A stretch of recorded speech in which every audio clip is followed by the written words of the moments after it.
¿Cuáles son los problemas de naturaleza emocional que podrían estar detrás de lo que se conoce como el trastorno por déficit de atención e hiperactividad? Buenos días, buenas tardes, buenas noches, donde quiera que te encuentres. Quiero darte la bienvenida a este podcast en el que hablaremos acerca de descodificación biológica y TDA, a lo que se conoce como trastorno por déficit de atención, a veces con hiperactividad, a veces sin ella. Mi nombre es Maru Méndez, yo soy maestra en psicología transpersonal y arqueóloga emocional. Y el día de hoy me gustaría poder explicarte cuáles son esas cosas que muchas veces no vemos, no sabemos y que aumentan el nivel de preocupación por algo que está ocurriendo en una persona querida, cercana, conocida, que él o ella y su familia no acaban de salir de un conflicto que, de hecho, lejos de solucionarse, muchas veces se puede complicar. Bueno, ¿dónde empieza todo esto? ¿Por dónde me gustaría hoy comenzar? Fíjate, me gustaría comenzar por compartir contigo la historia de Gillian, una chica, es una historia real, quien se cuenta que desde muy pequeña comenzó a tener problemas de desempeño escolar. Me refiero a problemas de esos como los que pueden ocurrir desde que un pequeño está en el kinder, cuando empieza a sacar de quicio a su profesor o a su profesora, porque no solo no puede prestar atención, a veces hace o parece que escucha instrucciones, pero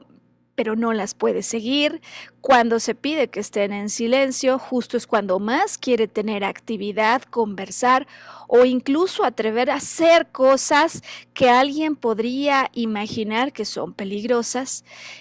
Problemas o situaciones que en el caso de Gillian llamaron a los padres a presentarse con motivo de eso que se observaba como asuntos a observar. Como en muchas ocasiones ocurre cuando llaman a los padres del colegio, pues los padres saben ya, ¿no? Que el chico ciertamente es inquieto, quizás a veces hubiesen querido que fuera un poquito menos mal portado, pero ciertamente lo que refleja el profesor o la profesora no es algo que ellos no hayan observado. En el caso de Gillian, eventualmente, como pasa en muchas otras ocasiones, se pide la intervención de un especialista en estos temas a fin de que pueda diagnosticar y, como consecuencia, entregar el tratamiento adecuado para la pequeña. Hay diferentes versiones en relación a lo que ocurrió en esta historia. Algunas versiones indican que fue un maestro, un profesor de la misma escuela en la que ella se encontraba. Otros dicen que en realidad fue el médico, el terapeuta con el que mandan a tratarla a ella, quien observa que dada la presencia de música, cuando ella no tiene una instrucción de por medio, vuela. Y a partir de esta observación, cuando todos estaban preocupados por un problema de comportamiento y posiblemente algunos haciendo pronósticos fatales acerca de lo que podía ser el futuro de esta chica, alguien se da cuenta que en realidad Gillian ha nacido para la música, para entregarse al baile. Bueno, pues Gillian es la historia y es el nombre real de una coreógrafa que muchísimos años después se hiciera sumamente famosa. Ella es británica y se conoce, pues, entre otras cosas, por ser la coreógrafa que dio vida a todo el espectáculo de movimiento de Cats, que desde luego muchos de nosotros conocemos. Y esta historia, como solamente para empezar a hablar, me parece que nos sitúa en la perspectiva correcta con una pregunta y una inquietud que muchas veces los padres que viven esto tienen. ¿Hasta dónde el problema aparente de comportamiento de un hijo inquieto que no se puede quedar sin mover, que no puede concentrarse demasiado en algunas cosas, más bien reflejaría el hecho de que él no vino aquí para estar como un científico encerrado analizando cosas o por ejemplo, estudiando, como en algunos casos se requiere. ¿Hasta dónde se trata de un tema de mal comportamiento? ¿Hasta dónde esto podríamos decir que es un asunto que más bien se trata de un tema, digamos, de talentos y misiones en la vida? ¿O hasta dónde hay problemas emocionales involucrados? Bueno, pues ya digamos cerrando el caso de introducción de Gillian, me gustaría movilizarme hacia contarte lo que típicamente observo en consulta, justo como lo que ocurrió esta semana cuando a inicios me encontré con una familia, madre, padre e hijo, cuya dinámica, ¿no? La dinámica de ellos tres me recordó lo mismo que en una situación similar en el pasado había visto como la dinámica familiar de un grupo en el que el asunto a resolver, en definitiva, es eso que se conoce o bien como trastornos de comportamiento o lo que algunos especifican de manera más precisa, de manera técnica hablando, como trastornos en el desarrollo neurológico. Bien, la situación es esta. Yo tengo frente a mí a una madre que posiblemente en su interior esté absolutamente preocupada porque no ha podido resolverse algo en relación a su hijo o hija, ¿no? Que viene acompañada de un padre donde usualmente entre ellos dos hay conflictos. Me ha tocado en más de una ocasión ver o recibir a padres que viven ya separados, que están divorciados, y si bien esto no es una regla, lo que normalmente se observa dentro de esta dinámica, ¿no? Que algunos titulan disfuncional, lo que sí observamos es que el padre y la madre no se han acabado de poner de acuerdo en relación a muchas cosas, desde luego lo que está ocurriendo con su hijo o con su hija. En estos últimos casos que he tenido en visita, ¿no? Para una consulta, usualmente la madre es la que ha tomado la iniciativa, pero podría ser al revés. Y el otro padre acude a la consulta porque se le llama, porque el asunto es importante y esencial en la dinámica del hijo. Pero normalmente uno es el que pone el deseo para seguir adelante, para buscar otras respuestas, y el otro el que se presenta, pues porque tiene que venir un poco con los brazos cruzados, ¿no? Un poco con el deseo de que acabe pronto esta nueva consulta porque ya van tantas a las que le ha llevado su mujer o su esposo, ¿no? Que no acaban de dar con una solución para algo que internamente a él le parece que no va a ser solucionado. En estas dinámicas, ¿no? Donde digo uno está con brazos cruzados,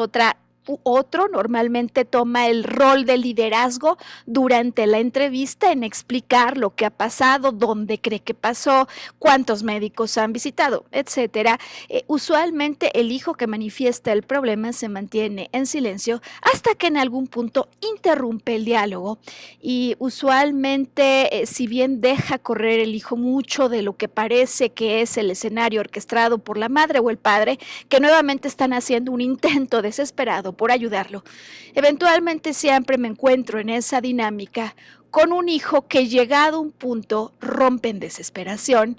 y manifiesta de una manera con la que podemos ser tremendamente empáticos. El dolor que provoca darse cuenta que después de muchos intentos no han podido conseguir entender qué es lo que está pasando, por lo que en el caso del déficit de atención con hiperactividad, a él le hace pensar que su vida es un desastre y de hecho le hace estar sumamente preocupado acerca de lo que puede ocurrir en un futuro, en el sentido que sabe que no se puede concentrar, que le cuesta trabajo y de hecho el chico de esta semana me lo decía verdaderamente mostrando inmediatamente una emoción que se desborda, pues la desesperación de no poder hacer la más mínima y simple tarea, ya sea arregla tu cuarto, sacude, digamos, este mueble y trata de arreglar esta zona, limpia el piso o concéntrate y termina una tarea que no va a tomar más de media hora. La desesperación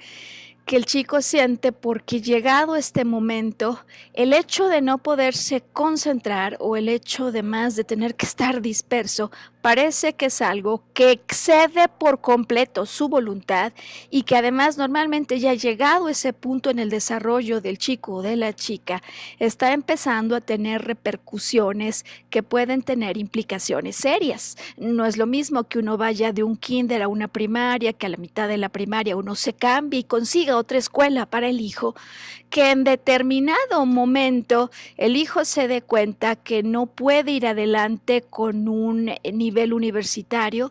que empiece a darse cuenta, si no, cuando ya ha pasado más tiempo, que ni siquiera puede tener la constancia requerida, por ejemplo, para mantener un trabajo. Y esto llegada a esa edad, normalmente, ¿no? Lo que observamos es que el chico no solo está desesperado por lo que le ocurre, sino con una intensa angustia por lo que le puede ocurrir en el mañana, y cada uno de los padres decía, viviendo la situación desde una perspectiva distinta.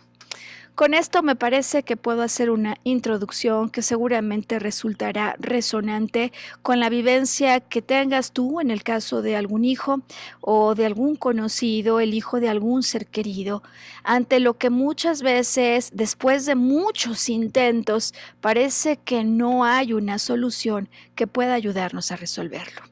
Y es aquí entonces donde me gustaría, más allá de las definiciones técnicas que seguramente profesionales especialistas en el tema podrán explicar, a mí me gustaría hoy dedicar la mayor parte de este podcast para explicarte desde la perspectiva emocional lo que se ha encontrado y sobre todo, cuáles son las vivencias emocionales que nos llevan a esto y por lo mismo, de qué manera se puede o se plantea solucionar un problema de esta naturaleza. Vamos a hacer aquí una primera pausa. Sam, ayúdame por favor a poner algún breve mensaje con el que las personas que conectan hoy con nosotros puedan tomar nuestros datos de contacto, porque cuando regresemos me gustaría explicarles a todos ellos en qué consiste esta propuesta de descodificación biológica y en particular en el caso del TDA o TDAH, ¿no? El trastorno por déficit de atención con o sin hiperactividad. Hasta dónde hemos encontrado, hasta dónde hay tantas personas que se han dedicado al estudio de esto, que nos entregan razones que podemos abordar para identificar cuáles de todas ellas resuenan en el caso particular de una persona y así ayudar a resolver lo que se está presentando. Hoy volver a brillar. Volvemos ya.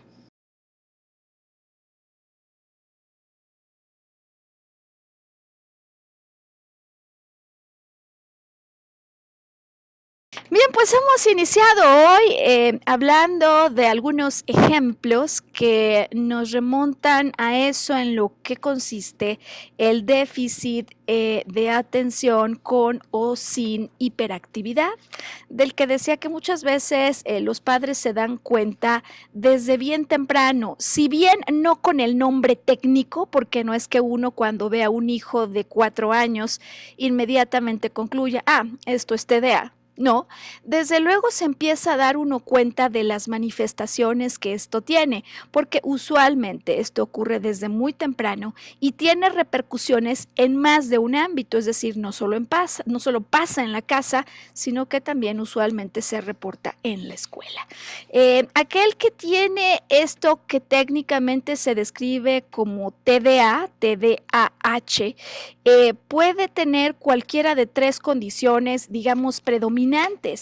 Por un lado, podría la persona en cuestión presentar un problema de falta de atención, es decir, simplemente se observa, ¿no?, que el niño pues no puede realizar ciertas tareas que requieren un determinado nivel de vigilancia, de atención, de concentración, o incluso no puede mantenerse en una escucha o una atención visual consistente, sostenida. Por otro lado, en otras ocasiones lo que se observa es que esta falta de atención puede venir acompañada por un fenómeno al que, aparte de hiperactividad, debíamos aprender, digamos, a reconocer como impulsividad. impulsividad en el sentido de acciones que el chico desde muy temprano emprende, hace, como cuáles, como podrían ser, por ejemplo, decía, estando en un salón de kinder, atravesarse corriendo enfrente de la profesora y nadie entendería qué está pasando, o quererse aventar, ya sabes, de algún, digamos, distante lugar con las implicaciones y consecuencias que puede tener, consecuencias que parece que el niño no alcanza a medir, desde luego por lo pequeño que es y la trayectoria que tiene sobre la Tierra, pero más importante que esto no es que por pequeño no mida el peligro de lo que va a hacer o sus implicaciones, sino porque parece que no hay allí una especie de filtro entre la emoción que surge y la acción a lo que ello conduce. ¿Qué quiero decir con esto? Por ejemplo, el niño sintió que ya no está niño, ¿no? Una enorme frustración cuando un profesor lo regañó frente a todos sus compañeros o cuando alguien no lo dejó hablar. Si ocurre una situación de esta naturaleza, el niño puede, en consecuencia, ante la emoción que provoca desazón, tomar la decisión de salirse de la escuela a la hora del recreo o de no acudir al entrenamiento si el chico ya no es tan pequeño, si es un adolescente, y en rebeldía, que ni siquiera es una decisión que ocurra demasiado, digamos, racionalmente, salir al centro comercial que está al lado de la escuela sin mirar el reloj y sin siquiera tomar atención a que es posible que cuando regresa a la escuela después de su paseo por el centro comercial ya hayan pasado 3 horas en que mamá o papá lo hubieran venido a buscar. Entonces, en el caso de la impulsividad, estamos hablando de acciones que se hacen sin que atraviesen por un filtro entre la emoción que las provoca y el deseo de atravesar la calle, de salir a un centro comercial o decía simplemente de ausentarse de las labores, actividades escolares o extraescolares que estuvieran allí involucradas. Y desde luego la hiperactividad, que podría ser una de las cosas que es más fáciles de observar, porque el chico o la chica tiene que mover continuamente alguna parte del cuerpo, usualmente son las manos o los pies los que están, digamos, involucrados, pero que en los adultos, de hecho, esta hiperactividad o necesidad, pues, de ponerse en acción motora, luego pueden convertirse en impaciencia o en ansiedad, como el deseo de hacer cosas, no necesariamente estarse moviendo, ¿no? Sentados de todas maneras se siguen moviendo, pero hay el deseo o un nerviosismo incluso implícito y una inquietud, ya sea por hablar o hacer algo más.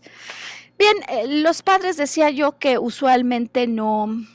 pues no es que de entrada sepan que esto es lo que está pasando, puede tener pintas como de la mala suerte de un hijo que es así como muy mal portado, o pues sinceramente a alguien que no nació para estar concentrado en actividades intelectuales. Sin embargo, eventualmente, siempre en estos casos, como los problemas arrancan desde muy temprano, como cuando en realidad no es un problema solo de, digamos, un momento, se empieza a pues perpetuar la cadena de eventos donde un profesor habla, luego es otro en una escuela, en otra, pues eventualmente se condiciona y normalmente esto ocurre la estancia del niño o de la niña en la escuela al hecho de que puedan ir con un especialista que les pueda ubicar, diagnosticar e incluso pues conducir a un tratamiento que sea exitoso para lo que ocurre en el chico. Y bueno, lo que decía ya es que en muchas ocasiones yo veo no los casos tan pequeños, variará, ¿no? Pero en muchos sí, cuando estalla realmente la necesidad de buscar otras alternativas, es cuando muchas veces a raíz de una, de dos, de tres, de cuatro, de cinco, de seis, de siete terapias, el chico o el muchacho, que de hecho ya creció, sigue presentando un problema que le empieza a repercutir en sus relaciones, incluso en su intercambio con el mundo, es decir, llega un momento en el que esto empieza a provocar problemas en su adaptación a la sociedad. Bien, ¿qué es lo que podemos hacer desde la perspectiva de la descodificación? ¿En qué consiste esta propuesta que digo yo que es plenamente complementaria y que en muchos casos además puede, como una cortina que se abre, ayudarnos a identificar de qué manera sí podemos ayudar a aquel que lo está viviendo, así como a toda la familia, que sea por una vía o por la otra, normalmente, desde luego, vive con una angustia implícita por lo que está ocurriendo? Bueno, si acaso no hubieras tenido ningún contacto previo con los conceptos de descodificación biológica, conviene hoy iniciar esta explicación diciendo que la influencia que tienen las emociones en aquello que luego vemos como un padecimiento, un trastorno, pues desde luego tiene muchísimos, diría yo, no solo años, sino posiblemente milenios que se ha venido estudiando y que ha habido diversas propuestas al respecto. Vamos, ya desde tiempos inmemoriales, Hipócrates hablaba de un modelo de humores, ¿no? En el que ellos decían en aquel entonces que el hecho de que alguien fuera más colérico, sanguíneo, flemático o melancólico, así le llamaban, a estos tipos de personalidad, tenía que ver con fluidos que había en el cuerpo y que de alguna manera incidían en que las personas se comportaran de tal o cual manera. Bueno, desde luego esto pues ha evolucionado, así como los avances médicos y científicos han evolucionado muchísimo. Contamos ya con muchísimas, digamos, novedades en materia del enfoque psicoemocional. De tal manera que alrededor de los años 70, seguramente muchos de nosotros lo escuchamos. Es más, hay muchas personas que tienen un libro de cabecera escrito por Louisa Hay, ¿no? Ella en lo que corresponde al territorio de América, una escritora que fue sumamente, digamos, reconocida por los avances que hace en términos de cómo es que lo que pensamos y lo que sentimos impacta en la salud del cuerpo, pues antecede, porque ella más o menos todo esto lo hace y el libro lo publica alrededor de los 70s, antecede a un grupo de médicos europeos que se adentran en esta materia como no se había hecho nunca antes. El pionero, desde luego, en todo esto es un doctor alemán de nombre Dr. Hammer, quien a raíz de una muerte trágica de un hijo propio, se encuentra a unos pocos meses de la muerte del hijo con un problema en él y en la esposa de cáncer. Se encarga de estudiar qué podría ser lo que está provocando esto, porque es demasiada coincidencia que después de la muerte del hijo vengan problemas en el sistema reproductivo de él y de su esposa. Cosas más, cosas menos, esto hace que Dr. Hammer descubra una tríada que hay en torno a lo que percibimos con la psique. Hay quienes la psique la asocian con la mente, hay quienes dicen que es el alma. Finalmente hay un observador interno con el que percibimos todo lo que ocurre alrededor de nosotros. El cerebro, que está a cargo del contacto con cada una de las células del cuerpo y el cuerpo mismo, para darse cuenta que en adición a los problemas que ocurren en padecimientos cuando tenemos una enfermedad en el sentido físico, hay otro tipo de problemas como estos que decía que llamamos problemas de comportamiento, que en algunos casos se han hecho otras precisiones y más bien se les llaman trastornos en el desarrollo neurológico. Bueno, él se da cuenta que lo que tú y yo vemos como un problema de aparente comportamiento, de esos como los que desquician a los papás, que quisieran matar al hijo y que no dejan en las noches a veces de repetir pensamientos y que no acaban de entender por qué o cómo pueden hacer para hacer que el hijo ahora sí caiga en conciencia del problema. Bueno, pues como esos, ¿cómo hacer para que esos problemas se puedan resolver? ¿Qué es de lo que se da cuenta Dr. Hammer? Dr. Hammer se da cuenta que siempre que hay un problema de esta naturaleza de comportamiento, el asunto no es de buena voluntad, échale ganas, motivacional o sentarnos con una disciplina militar para obligar a que se concentre el joven que no puede hacerlo. Lo que él se da cuenta es que hay problemas o vivencias que se reportaron en algún lugar del tiempo, eventos o circunstancias, que son las que tendríamos que entender para que al agarrar en la videoteca de esos eventos que hemos todos vivido a lo largo de nuestro trayecto, podamos identificar, y son unos cuantos, por cierto, esos eventos, retomar contacto con esa imagen, con esa escena, que perdure en la memoria porque fue algo que en verdad me lastimó, que por cierto a veces también son problemas que perduran en la memoria no solo mía, sino en la historia de mi familia y por supuesto en la historia de mamá y de papá. ¿Cómo organizamos entonces el estudio de estas vivencias emocionales? ¿Cómo las investigamos? ¿Cómo nos damos cuenta de cuáles son las que están incidiendo en el problema, en esta ocasión en el trastorno, por déficit de atención e hiperactividad? Bien, las razones que se han encontrado y que en efecto en consulta uno puede ver que normalmente se repiten, son razones que podríamos categorizar, digamos, en tres grupos.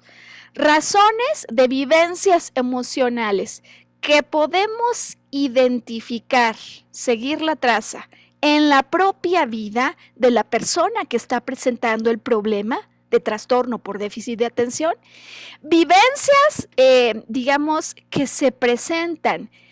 desde su concepción, incluso antes, hasta su nacimiento, y por último, vivencias emocionales que se han presentado en la historia familiar. Tres tipos de vivencias, tres tipos de situaciones que inciden. Decíamos que algunas programan, algunas detonan. Me refiero con esto, hay algo que tiene una causa raíz inicial.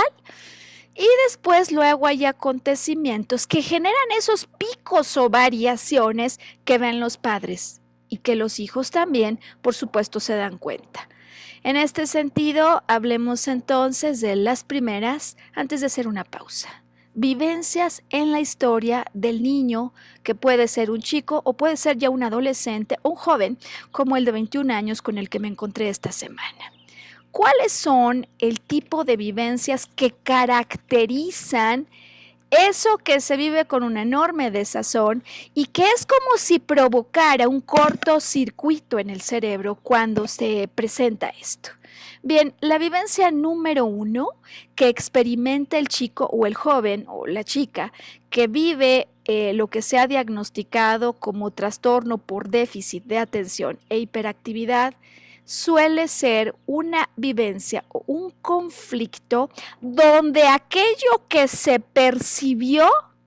es una separación. La vivencia número 1, que tiene, que ha albergado y que cada que vuelve a vivir le pone como los pelos de punta quien atraviesa TDAH, suele ser un conflicto de separación. Por cierto, no solo uno. Voy a poner el ejemplo y explico por qué no solo uno. Pongamos el ejemplo de una persona, un chico, cuyos padres se encuentran separados, que ha encontrado en papá y en la nueva esposa de papá una suerte de casa donde se me permiten muchas cosas, ¿no? Puede ser que mamá sea quien, como decimos a veces, trae los pantalones bien puestos y pone ciertos límites y me lleva siempre, digamos, a la imposibilidad de seguir en ciertos, digamos, escándalos, pero en casa de papá y de su esposa la vida es una fiesta y esto contrasta normalmente, es decir, aquel que está viviendo esta situación enfrenta a diferentes características o reglas sobre cómo se debe comportar y podría ser la casa de papá o podría ser la casa de los abuelos, pero va a haber un contraste en las reglas, los protocolos de comportamiento que el chico o la chica escuchan que existen. Vive entonces los fines de semana, cada 15 días, en el entorno familiar que ha construido de nuevo, por ejemplo, papá con alguien más. Y el hecho de que esta otra señora le trate con cariño, sea totalmente permisiva, para él le hace sentir sumamente bien, como cálido en ese lugar. Ocurre que eventualmente, sin embargo, este padre con esta mujer se embarazan y tienen un hijo. Es decir, el chico o la chica, me ha pasado que lo veo con más frecuencia de lo que uno imagina, tiene un nuevo hermano o hermanita. Y esta es la escena que muchas veces provoca un shock, que los padres pueden decir que a partir de ese momento es que empezaron a verse picos o variaciones, rebeldía incluso en el hijo que presenta el trastorno. Aquel día, por ejemplo, el chico ni siquiera se le invita a participar del nacimiento, el hijo se adelanta, entonces el niño nunca puede ir al hospital, pero cuando viene un siguiente fin de semana, cuando está con papá y con su mujer, lo primero que ve es que el niño llora, la mamá está desesperada cargándola y el papá también tratando de hacer algo, de tal manera que ni la mamá, digamos, adoptiva, pues, la esposa de su padre, le hace caso, ni tampoco su padre. Con lo cual él experimenta en una misma escena, en una misma imagen, la sensación de separación en dos vías. Ni estoy en contacto con mi padre, ni estoy en contacto con su mujer, porque ahora hay alguien más que roba su atención. Y en el contexto que tiene un niño pequeño, podría en ese punto, desde luego, generarse una sensación de enorme estrés que se vive como si aquí no hubiera solución, que lo toma completamente por sorpresa, no lo ve venir, no se lo imaginaba, nadie le explicó que estas cosas pasaban y lo experimenta en soledad. Estrés por algo que no vi venir, que además es una amenaza, porque no es una sorpresa padre, amenaza y estrés que se unen a una vivencia en la que aquí no hay solución, porque en este momento no puedo conseguir la conexión que yo quisiera y lo que además normalmente se experimenta sin poderse poner en palabras. Estas cuatro condiciones, una estrés por amenaza, que desde luego no vi venir, que vivo sin poder verbalizar y que no tiene una solución, son los cuatro elementos presentes en eso que provoca un shock, una reacción que genera un nivel de estrés, desde luego en un nivel superior a lo tolerable cotidianamente. Estrés que inmediatamente el cuerpo detecta y que como el cuerpo está para ayudarnos a que no vivamos sobreestresados, es como si creara, decía yo, un cortocircuito a nivel cerebral por un doble conflicto de separación. El chico lo que ha vivido es un conflicto de doble separación. Y aunque los padres, los abuelos o los seres queridos que están cercanos a él no tengan palabras técnicas para saber que esto es lo que ha ocurrido, típicamente siempre pueden ayudarnos a saber qué fue lo que ocurrió en la circunstancia o el entorno familiar alrededor del momento en el que se volvió a presentar una alteración notoria en el comportamiento del chico en cuestión. En el caso de la persona con la que decía que trabajé esta semana, desde luego su padre dice, yo sé que fue lo que lo alteró, al menos en mi percepción lo que vi fue el nacimiento de su hermana. Así que entonces, dentro de la historia del niño, la niña o el joven, la joven que estén viviendo esto, incluso el adulto, lo que podemos estar seguros es que esa no es la única escena de separación doble que va a ocurrir. A lo largo de su vida habrá una extrema sensibilidad al hecho de querer conectar y conectamos, por supuesto que físicamente, pero también a través de las palabras. Atención entonces, porque detrás de quien presenta un caso con trastorno por déficit de atención e hiperactividad, hay un alma de un ser que es sumamente sensible a las oportunidades de conexión, a quien el no poder conseguir esa conexión física y con palabras podría parecerle un asunto de vida o muerte. No que lo diga así, pero por supuesto que así es como lo representa internamente y por lo tanto aparece un shock, aparece un estrés que normalmente siempre antecede a esos picos o oscilaciones en el comportamiento que parece que de la noche a la mañana aquí se volvieron a presentar. Entonces, lo que sabemos ya en resumidas cuentas es que durante la vida de la persona que esté sufriendo TDA o TDAH, lo que es un hecho, lo que es seguro que yo no lo pueda decir bien, es que tenemos un problema de conexión que parece que no se ha podido resolver cuando en un mismo escenario o en una misma situación, en doble vía no consigo la conexión. Puede ser mi papá y su esposa, o puede ser mi hermana y mi hermano, o puede ser mi mamá y mi abuelo. Digamos, los personajes dependerán de cada situación, pero el conflicto que se percibe en el cerebro opera en vía doble. Hay dos separaciones y no es que ocurra una un verano y la otra en diciembre, o una en la mañana y otra en la tarde. Son separaciones que están presentes en la misma imagen, esa que queremos extraer de la videoteca de nuestra vida para comenzar a entender cuáles son las vivencias emocionales, como esa reacción ante lo que estoy experimentando que anteceden a las variaciones en el comportamiento. Y vamos a hacer entonces aquí, Sam, ayúdame por favor, la segunda pausa del podcast, porque al regresar quiero abordar con detalle esas otras dos, digamos, tipos de razones que por cierto también son emocionales. Razones que están ubicadas en términos de tiempo en el momento de la concepción de la persona que está experimentando el problema o antes, así como las razones de vivencias emocionales que por algún motivo no fueron expresadas ni comunicadas en la historia, digamos, del clan familiar, pero que igual viajan de generación en generación hasta que en algún punto se puedan liberar y sobre todo se pueda reparar esta manera de percibir el mundo que parece que persigue a muchos en la familia. Hoy, volver a brillar, estamos hablando de descodificación biológica y el trastorno por déficit de atención e hiperactividad. Ya venimos.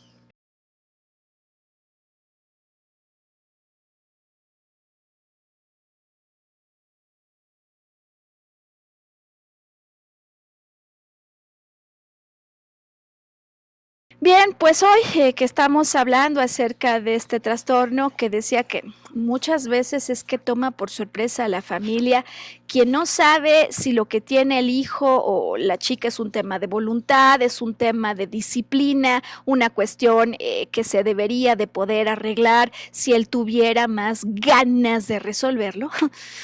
pero que en definitiva son asuntos que exceden la voluntad porque hay programaciones que operan a nivel cerebral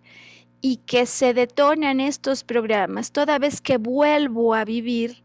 situaciones ante las cuales lo que se provoca es un shock, porque yo tengo una percepción que se vuelve para mí, para mis filtros de interpretación de la vida, algo tremendamente estresante. Bien, si ya sabemos entonces que detrás de aquel que enfrenta un problema por déficit de atención e hiperactividad, que ya sabemos que lo que hay es un conflicto de separación doble, ¿en qué consiste aquello que además se añade? Porque normalmente no es que solo esté pasando esto, sino que también ocurren otras cosas. Usualmente ocurre en la historia de las personas que viven esto que durante su concepción o incluso antes ocurrieron conflictos de la naturaleza siguiente. Ejemplo 1, la mamá, antes de que este joven, esta chica nacieran, tuvo un embarazo previo. A veces incluso no solo es uno, a veces son dos embarazos previos. Es decir, que este era un chico sumamente deseado, que no es que así se vea, pero a efectos prácticos podría ser sustituto de algún hijo previo que murió o de algún embarazo que no llegó a su término, bien sea por cuestiones, digamos, biológicas implícitas en el parto o bien sea por decisión de los padres. Podría haber, repito, decisiones de no continuar adelante con la vida de un pequeño que se dé en antelación, después de la cual venga entonces el proyecto de vida de este hijo o hija en cuestión. ¿De qué manera, en términos de concepción, o digo yo antes de ella, las emociones que vive la madre se comunican al bebé en desarrollo? Bueno, podría ser, por ejemplo, que la madre vivió una situación tan estresante en un aborto no deseado, que el hecho de que no sienta que el hijo se mueve ya durante la concepción del siguiente, le haga estresarse en demasía, de tal manera que si el hijo no se mueve, ella se siente alterada porque el no movimiento equivaldría a estar muerto. Esa es una posibilidad que transmite inmediatamente como la, digamos, necesidad de que el hijo que se está desarrollando en el vientre se mueva, porque no moverse significaría o equivaldría a estar muerto. En otras ocasiones no es esto, en otras ocasiones puede ser que la madre del niño en cuestión escuche continuamente instrucciones, por ejemplo, de su mamá, de su suegra, que incluso hasta pueden ser contradictorias en relación a cómo se debe preparar ella para el nacimiento de este niño o de esta niña. Instrucciones que incluso pueden ser contradictorias con lo que ella desea, con lo que dijo un médico, con lo que dijo el otro, con lo que piensa el marido, con lo que vio en la tele. Instrucciones que eventualmente se escuchan como señales auditivas que crean conflicto y caen en contradicción. Estas instrucciones que crean conflicto y caen en contradicción hacen que la propia madre durante el embarazo desarrolle este intenso deseo de no seguir escuchando instrucciones, como eso que el propio niño hará cuando ya siendo un poco más grande, por ejemplo, escuche que le dice una cosa a la mamá y otra cosa a la esposa del padre. O cuando escuche una instrucción que parece contradictoria con los deseos que propuso un compañero de la maestra. Esto nos alerta y nos permite entender que hay programaciones que vienen desde momentos en los que posiblemente el niño o la niña que vive el problema ni se acuerden y que sin embargo se viven como instrucciones al inconsciente que se deben ejecutar impecablemente. Instrucciones que hacen que luego nadie entienda por qué, aunque se habla con el niño varias veces, aunque ya cambió de escuela, aunque ya fue corrido de varios lugares, él no acabe de asimilar lo que esté ocurriendo. Podría parecer algo que en ocasiones a algunos nos resulte difícil de comprender, y lo entiendo porque yo fui la primera que dudaba de esto. Y sin embargo, en terapia, en las repeticiones y números de casos que he visto, no dejo de impresionarme por el número de persistencia, digamos por el número de casos, iba a decir, la persistencia con la que esto se repite. No es cierto solo que ocurren problemas o vivencias ya durante la vida reconocida conscientemente del niño o de la niña que tenga el trastorno por déficit de atención. Normalmente ocurrió siempre algo durante su concepción o incluso antes. Una de las razones, digamos, más frecuentes que se observan detrás de la hiperactividad son historias de hermanos de ese niño o esa niña con el conflicto, hermanos que murieron o que en definitiva durante su concepción hubo algún tema que impidió que ellos nacieran. Y esto entonces, ya habiendo explicado las emociones que pueden haber en el interior de la mamá, emociones que condicionan pensamientos, pensamientos que se siguen como una instrucción, porque cuando hay emoción involucrada con una idea, esto tiene un impacto a nivel no consciente. También tendrán implicaciones en la conducta o comportamiento del niño que nosotros vemos en acción. Y aquí entonces explico eso a lo que se le llama en términos de descodificación biológica el síndrome del yaciente o del hijo sustituto. No es raro observar que quienes padecen este trastorno, por ejemplo, así como tienen momentos en los que no hay forma de detener la hiperactividad, así como de pronto se van a un polo opuesto y algo hay que nadie entiende, ni siquiera quien lo vive, que le presenta, le formula un deseo ante el cual no puede resistir, que consiste en irse a dormir. Atención a la manera en la que el chico o la chica duerme, porque en muchas ocasiones lo hace con los brazos sobre el pecho, en otras ocasiones no cruzados, pero desde luego sí en alguna posición sobre el cuerpo o a los lados. Evocando con esta postura algo que posiblemente en la historia familiar no se haya resuelto, a la par de un deseo por dormir que se vuelve entonces una conducta, ¿no?, que preocupa en casa. Es que no puedo entender por qué cuando nos la estamos pasando tan bien, por qué si las cosas iban bien, de pronto lo veo acostado en la cama. Eso preocupa mucho tanto al que lo vive como a los que lo ven. Ocurre casi siempre de manera simultánea que la persona que sufre este déficit por atención y hiperactividad gusta de vestir de colores oscuros.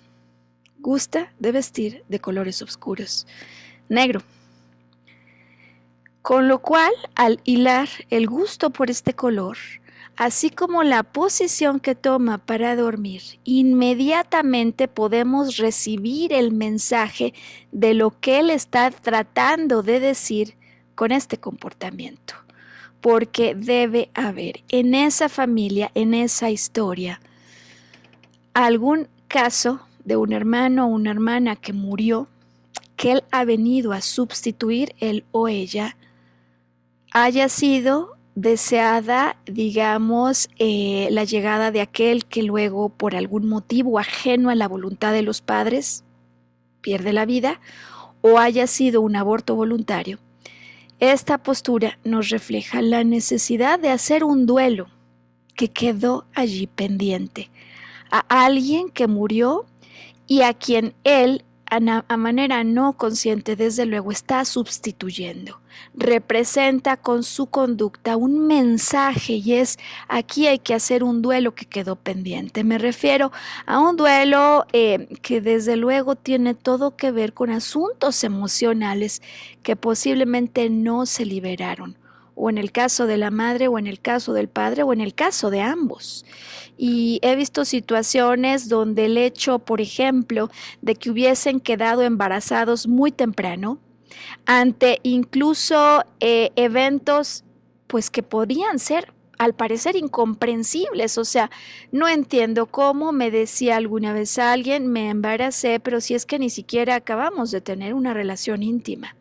Y entonces o la madre, el padre o ambos se encuentran ensartados en una profunda tristeza, pero además en un ciclo de repeticiones mentales para tratar de entender, dilucidar cómo pasó eso. Es decir, es como si aquello se quedara congelado en el tiempo, tristeza a la que muchas veces también se le suma una enorme culpa que en definitiva paraliza. Culpa que no nos permite extraer lo esencial de aquello que vivimos. Culpa que no nos permite hacer las paces con el pasado. Culpa que encima además nos impide lo más importante. Si vivimos algo de ese nivel de intensidad, mejor poder regresar y comprender, dado lo que ocurrió, ¿qué aprendo de esto? ¿De qué manera quizás haya en mi vida abortado muchos proyectos y cómo he contribuido para que se genere lo que luego aborto, para que no lo vuelva a repetir? El problema o la situación emocional en cuestión es que quien ha vivido una situación así de intensa, muchas veces condicionado por prejuicios, por maneras de ver las cosas, ni siquiera le pudo dar una expresión verbal a una situación de esta naturaleza dentro del entorno familiar,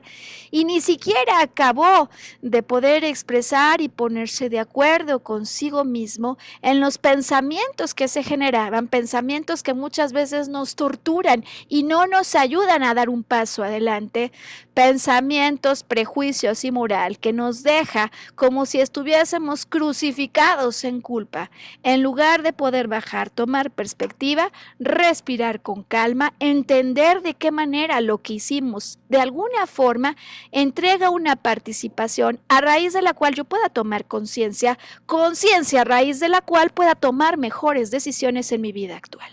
De tal manera entonces que todo este segundo paquete de causas emocionales que se presentan desde la concepción de quien sufre el trastorno o incluso antes, empiezan a crear una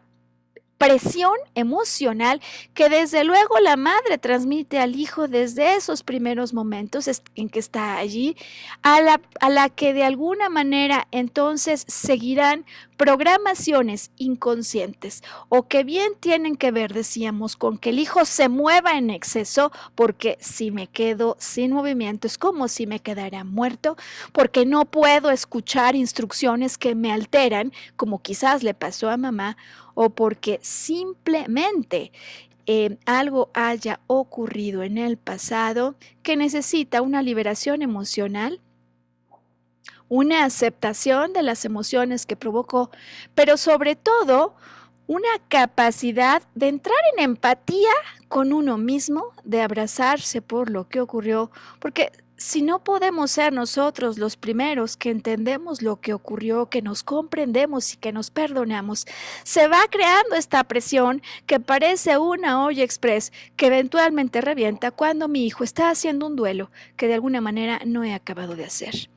Y me parece relevante entonces aquí explicar que usualmente con aquello con lo que me encuentro es que no es una o alguna de todas estas razones, sino que todas ellas se van interconectando, entrelazando y que de hecho todas ellas juntas son las que quizás con variantes muy particulares, pero normalmente entre todas van creando este factor de presión que eventualmente desde luego es emocional y que condiciona lo que aquel que tiene el trastorno por déficit de atención e hiperactividad no acaba de entender. Por último, decíamos que hay 3 razones, ¿te acuerdas? Las razones que están involucradas con las vivencias emocionales que presenta la persona que tiene el trastorno. Doble separación es el conflicto que normalmente experimenta. Segundo tipo de razones, las razones que tienen que ver con lo que ocurrió en su concepción o incluso desde antes, paquete de razones a las que típicamente se les da el nombre de proyecto sentido. Proyecto sentido, así es como se le llama a este segundo capítulo de temas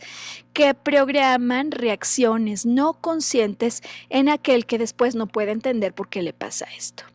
Y hay un tercer grupo, decía yo, de razones que están anidadas en las vivencias emocionales por las que atravesó la familia que viene antes. El árbol genealógico entrega también una carga que se ha estudiado. Hay un grupo de médicos franceses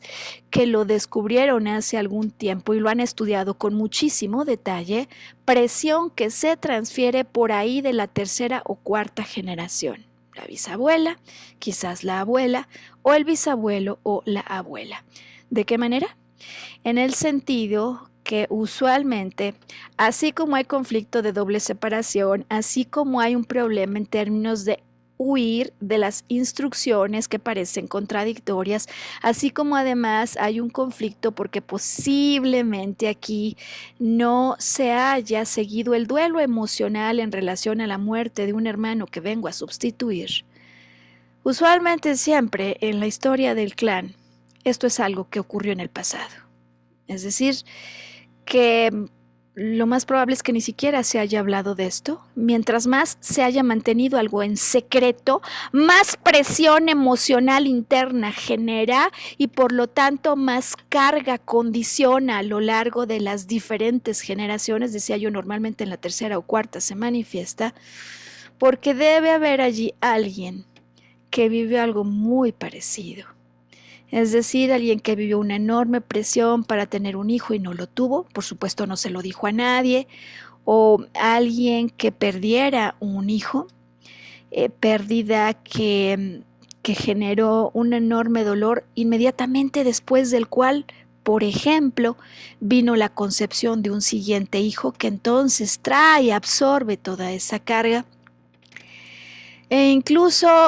por las dos vías, porque aquí no podemos hablar de solo problemas atribuidos al brazo materno o al brazo paterno. En estos tipos de problemas siempre hay una coparticipación, pues alguien que desde luego en la historia del clan vivió problemas por una aparente hiperactividad como una respuesta en comportamiento, desde luego, por supuesto, alguien que tenía una necesidad de conexión y sentía que no tenía la atención suficiente, pero que decimos que no solo es eso, sino toda la serie de eventos como los que hoy hemos ejemplificado que se entrelazan entre sí. Y bueno, me parece que en resumidas cuentas todos sabemos, ¿no? Porque lo vemos incluso con nuestras mascotas, que si no les prestamos la atención suficiente, van a encontrar formas muy creativas de llamar nuestra atención. Es decir, que incluso en el caso de las mascotas nos damos cuenta de cómo el comportamiento que vemos refleja la carencia o la necesidad de atención que alguien tiene. En este caso, resumiendo, entonces no hablamos solamente de una necesidad de atención, como la que todos en menor o en mayor medida en algún punto experimentaremos, sino de un conflicto que rebasa el umbral de lo que es tolerable, que genera un enorme estrés y que se compone por un estrés que se asocia por lo mismo a problemas o dolencias de esas que decimos que sentimos en el alma, y siempre que son dolencias del alma se sienten con el corazón, pero luego las refleja el cuerpo. No en este caso como un problema de un padecimiento, pero sí como un trastorno, que si podemos comprender todas estas razones, entonces podemos dar con las soluciones que nos pueden ayudar a solucionarlo. Desde luego hay terapia emocional que puede ayudar, pero las técnicas han avanzado tanto que ahora no necesitamos 20 o 30 sesiones de terapia para resolverlo. Si hay un tema, empiezo ahora en orden inverso, que se perpetró desde hace décadas y puede ser que muchísimo más, el solo hecho de tomar contacto y conciencia con los problemas que el árbol genealógico tuvo es impresionante, pero puede empezar a provocar que ocurra una liberación emocional en quien al comprenderlo observa lo que sucedió. El hecho en el segundo capítulo o razones, tipos de problemas o conflictos, que la madre pueda proceder a ese duelo o liberación emocional de lo que provoca culpa, de lo que provocó tristeza, de tal manera que pueda cambiar la emoción por recuerdos y aprendizajes, desde luego también es parte esencial del plan y hablo de la madre, pero desde luego que el padre va aquí plenamente involucrado.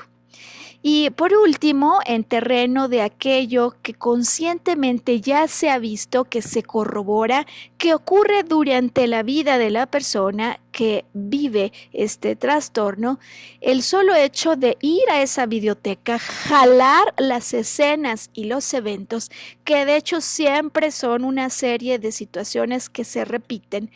puede permitir abrir conciencia en quien creía que esto no tiene solución.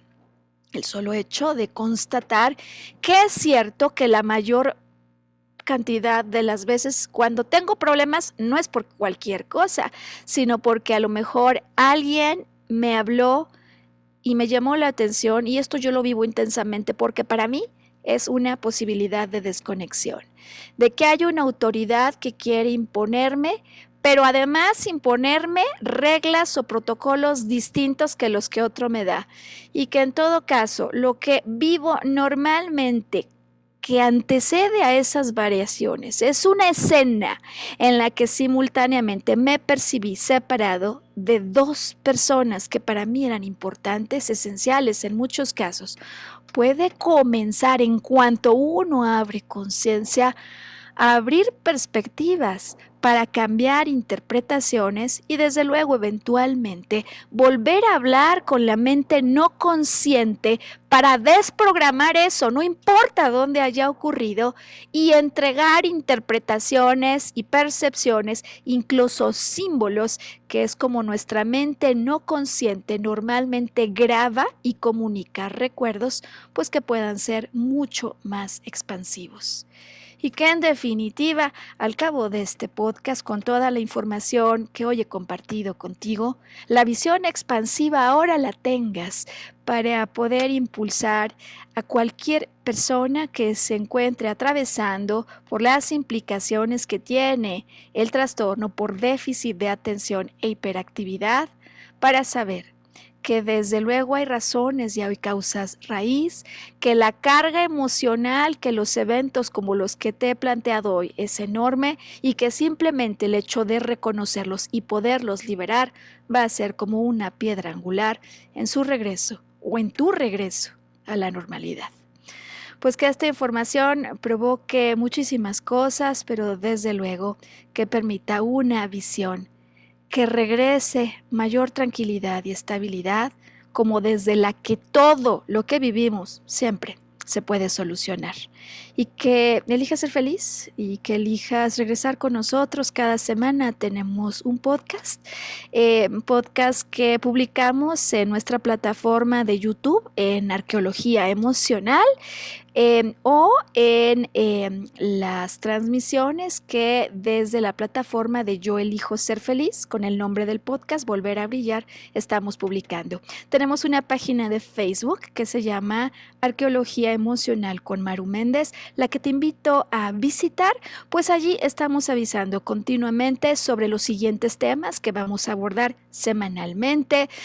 Presentamos algunos tarjetones de conciencia con preguntas que invitan a la reflexión sobre los temas de los que hablamos. Desde luego tenemos motivaciones, pero también de cuando en cuando publicamos información sobre eventos en los que hacemos entrenamientos, retiros y procesos de inmersión para que vengas con nosotros a hacer arqueología emocional y encontrar con ello la causa raíz, pues desde luego de una vivencia emocional que suele estar detrás de cualquier padecimiento, problemas de comportamiento, trastornos o incluso de vivencias que se repiten una y otra vez y no acabemos de entender por qué se están produciendo. En todo caso, Sam nos va a ayudar nuevamente a poner datos de contacto y pues siendo el caso, yo me encuentro a tus órdenes y espero que todo esto que hoy hemos compartido verdaderamente tenga un impacto positivo en ti y en tu comunidad. Nos vemos de nuevo la siguiente semana. Te espero. Hasta entonces.